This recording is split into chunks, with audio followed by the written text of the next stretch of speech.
少年人组一个车队，深夜撬高链，搁交换意见，甚至刹车嘛无咧惊，搁甲这个过程放去咧网络顶点红绳，互看甲是骹尾焦冷。撬高链的地点伫咧新北市泰山捷运公园的边仔。这个现场是建案的中卫区，因为是建筑的工地，有车爱出入，所以区公所无法度管制道路。警方已经锁定相关的车辆，依法来侦办。汤北梯一直吹油门，搁撬高链，朋友甲围伫后咧，喊甲大细声，安全帽顶搁有火，这是3更半暝代志。耍车电风绳搁发限时动态，毋但乌多摆搁有枪，刹车声伫半暝是有够大声。一阵车友伫无任何防护之下，互相教讲要安怎撬高链，并且一直笑。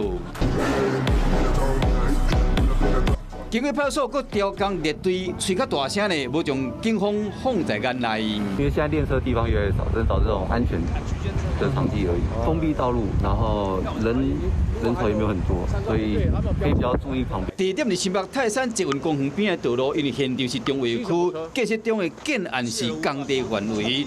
这个少年人专工来这练车，你看涂骹拢是刹车痕，可见这个少年人真接来这。立即调阅相关影像，已锁定1台汽车、4台机车，将通知车主到案。